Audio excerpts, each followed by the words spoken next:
One in my church said to me, when she got cancer, she's a lot older, she's almost 100 years old, she got cancer, it was a bad word. See, I didn't know that. She said, oh, nobody talked about it. That's how the C word came along. People thought, oh, cancer is catching. I mean, this is things, people's minds have to change. We all have to be educated. So I would say the biggest challenge, number one challenge, and then I'll open it to questions, but for us, the number one challenge is definitely a social challenge. The surprise you will get about how many people really don't know about it and are afraid to ask about it. And our preschool, which we clearly have had a lot of children in this preschool, they lost two families left when Gwendolyn started this fall. Of course, I know all these families. In fact, I sat on the board of an HIV, I'm not joking, a pediatric HIV fundraiser with her. But obviously, she didn't want to put her money up for a board. But the majority of people have supported us completely. Our school has completely supported us. People, it is an opportunity. To me, adoption of any kind is an opportunity to connect with the world that you live in, which we don't get. Facebook, social networking, all of these things, these BlackBerry, they don't bring us closer together. It's been proven. They're not, we have more Asperger's, more new, social diseases than we've ever had because we are not connected. To me, adoption is the oldest, you can read the Bible, it's the oldest thing in the book. It is connecting, it is taking care of people that are on the earth and connecting yourself to the planet you live on. So for us, it's been really, really positive. Completely changed our lives in a positive way. And I thought I would open it to questions. If you have anything you want me to tell you, I can. How expensive is the medication? That's a good question. It depends on how much money your family brings in, because there are a lot of really good state-based funds that will pay. There are people who are living, tons of people who are living with HIV in Los Angeles County who get all their meds for free. We don't need that. A lot of families in this community will not need that. But, for instance, we're also in a study, so that medication is all free. So we do that. I think maybe we pay, our insurance, you're required to have insurance, that's another thing. But you're required to have insurance for your dog from anywhere. So our insurance, I think, pays for 90%. Maybe we pay $80 a month. That's a lot less. Let me say this. It's a lot less than I pay for therapy for my child who has fetal alcohol syndrome, which is $300 now. Wow. Yeah. I actually talked him down. I actually talked that doctor down. But we've been going to that guy for 3 years. So I don't know. I don't think I can take it anymore. Did insurance give any problems because you wanted to document? No. What it is this. During the waiver process, which you don't have to go through, you used to have to jump through these really strange, strange hoops. And one was you would have to get a letter from your insurance company who would say, we will cover your HIV adopted child. They will not say that. They will not say that they will cover anything specific.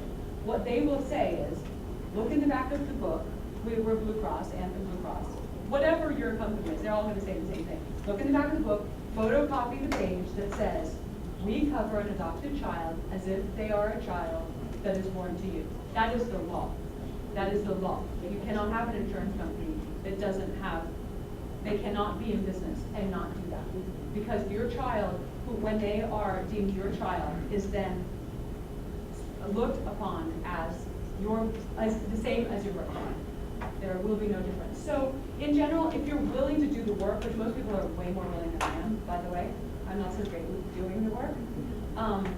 If you're willing to do the work, you can definitely fund the medication. Because I know people like, Aaron Henderson, people who don't have any money. Most people who adopt children with HIV are not wealthy people. In fact, I don't know any other wealthy people who have adopted children with HIV. It's mostly, sure, church-going people, believers, people who have struggled and had garage sales. I mean, you only have to Google, adoption and get these blogs. It's like people who are, have second mortgaged their homes and are having a garage sale to pay for their adoption, let alone the medication. So I think if you have a calling to that, you have a belief that you want to do that, the money should not be something more than that. I really don't think so. And there are other special needs that are more, I think, more pricey, more expensive to go through. When you have to do the surgery after surgery. We're not doing the surgeries. How have your other children dealt with the social challenges? I think there's a positive in my family, which is we don't have any birth kids. So I'm not saying that you should have no birth kids. I'm just saying with our family, it's because we have the number and we have the multi-racial thing. There's this sense that this is who we are. There's never a day that we would walk down the street and people would go, some of them are adopted, or are you okay? Like, there's always been a question since the day that they came. Like, we're talking in the room with them right now. Some people wouldn't do that. Some people would go, oh, man. To me, there's no shame in it. We've created our family just like if somebody else was talking about being pregnant, I wouldn't say in front of them, To me, there's no shame in how we created our family. I think it's the coolest way, frankly, to create a family. And I think they carry on that belief. I mean, my 2 elder daughters go to graduate school, which in this community doesn't mean anything, but it's very traditional, very expensive, exclusive, and in that community, everybody knows. My kids wear it with a badge. Our sisters, because they're the right age too. Maybe it would be harder if they were at, I don't know, maybe it would be harder if we were living in Iowa and they were 18, but they were at the age that they were still excited about teaching people something new. And they feel passionate about it. Like my daughter, Bella, she's my eldest. She is walking the AIDS walk she keeps saying, I can't wait, she's walking on the 18th. I think it is a meaningful thing, a gift you can give to your children. I believe, your children that you have now, if you have children, and your family. They are not all going to support you. If my grandmother had been alive, no way would she have supported this. No way. But I know that it's the right thing to do, 100% who I am. And that doesn't make her a bad person. It's a different generation, we all have our fears. I have my fears. There are certain special needs that maybe I wouldn't do because I wouldn't think I was good at it.